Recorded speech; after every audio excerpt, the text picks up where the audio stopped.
Hello, Janice here from Tarot Reading London with your September 2022 energy update. As is my practice, I've taken 4 cards to help us navigate through the next months as successfully as possible. So, what is the first card I've drawn? What is the overarching, all-embracing energy that we can expect in September? Well, I've got the High Priestess. So this is interesting because it's quite an introspective card. And it tells you that you're going to be working very much off what's inside you this coming month.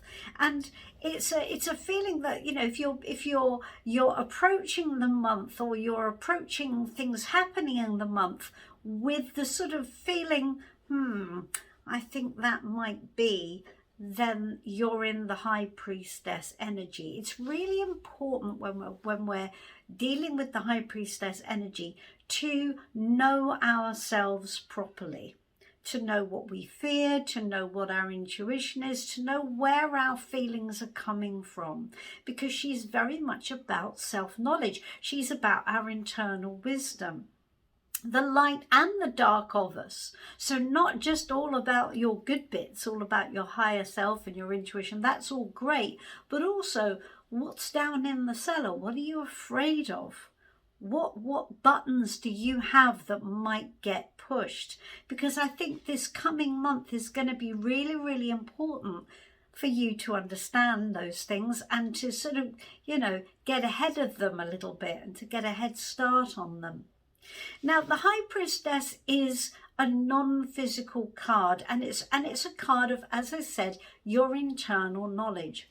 So it doesn't have anything to do with external communication. In fact, quite the opposite. It's about silence, because it's about going within and figuring out what's inside. So when it comes up in a reading, it can talk about silence and non-communication. So it might well also be this month that you're finding communication to be a bit tricky, a bit sticky. Maybe you're not getting answers where you would like to get them. Maybe people are not replying to your messages. Maybe there's just silence when you're kind of calling out there and you're not hearing anything in reply. Or maybe it's you that doesn't want to communicate. Maybe it's you that's sort of busy processing what's inside you and you're not ready to speak about it yet because you're busy working out what's going on, whether or not, you know, there's stuff that you're fearful of or how you really feel. So this is going to be a really important month for us to figure out what's inside us and what's going on.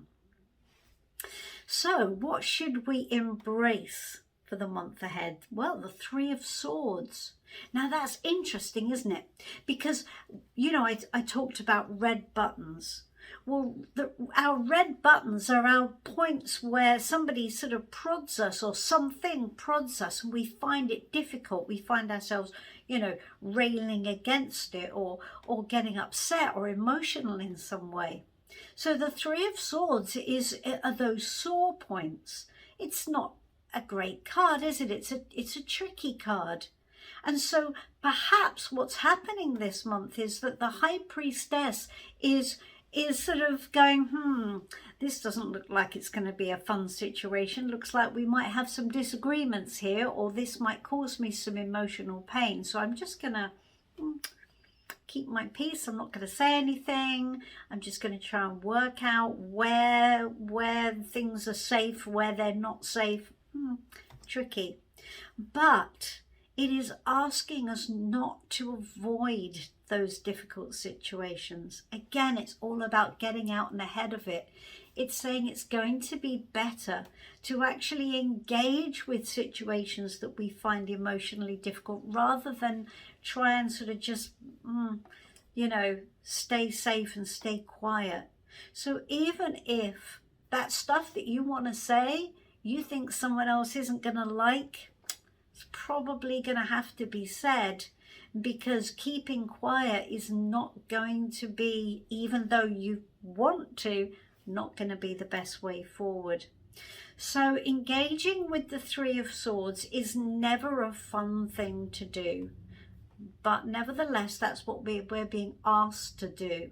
So check out where those pain points are and why they're causing you pain points. Why do you think it's going to be so difficult? And what about that conflict is all about what's going on inside you? So that's quite interesting, quite challenging, I think.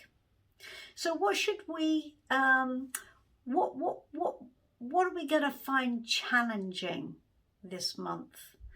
The Page of Wands. So the Page of Wands as a challenge means that we're going to find it quite difficult to imagine what's on the other side of this situation.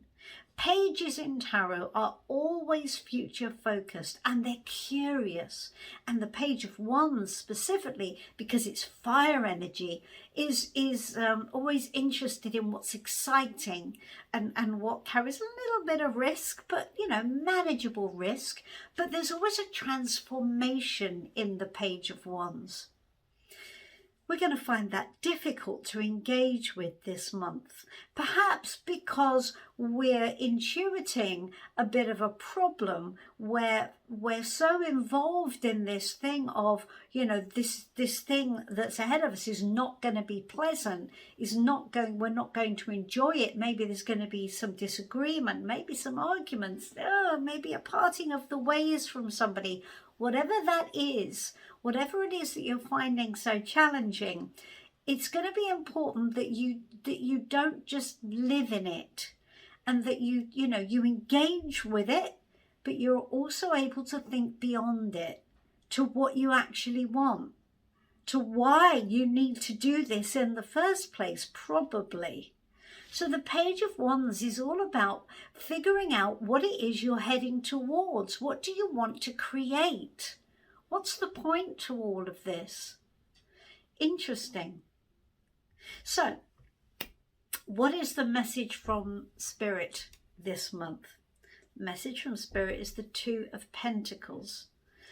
Two of Pentacles is a card that talks about being in flow and being flexible, and moving our attention from this to this to this to this. It's about changing experiences, basically two different things that require our attention. Now that's interesting because, as I said in the last card, it's going to be important that you don't just live in the difficult challenge that I think may well be confronting you this month, and put your attention on what's beyond it.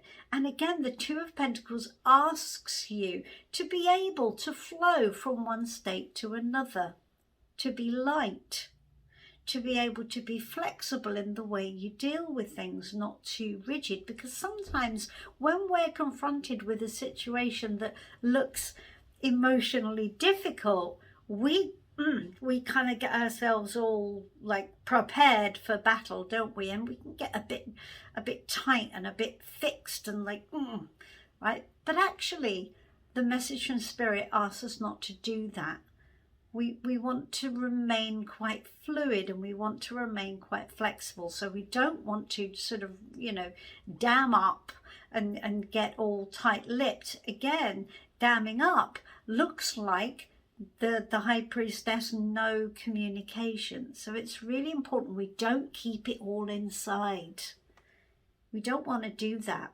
We want to deal with whatever challenging things that we have to, but also be able to flow out of that into whatever our next stage, whatever it is we want to create. We need to flow into that as well. So we got to handle both states. It's not easy, but nevertheless, that's what we're being asked to do. The idea of grace is really important in the Two of Pentacles, and being graceful, that takes us back into the idea of flow, and to be in a state of grace means to be in part ways in acceptance, but going with the flow of things. So not being resistant, not being tight, not being rigid, but working with what we've got to create the thing that we want to create moving down the line. So it's quite a nuanced reading this month, and I wonder how that's going to apply to you. Have a little think about the month ahead and just see if that reading might help you and guide you in some way that will be useful. I hope it will. In the meantime, I'm going to say goodbye, and I hope to see you soon for a reading. I'm always here if you want me. In the meantime, have a wonderful September. Now the worst of the heat is over. We can cool down a bit, can't we? And I'll see you soon. Bye-bye for now. Bye-bye.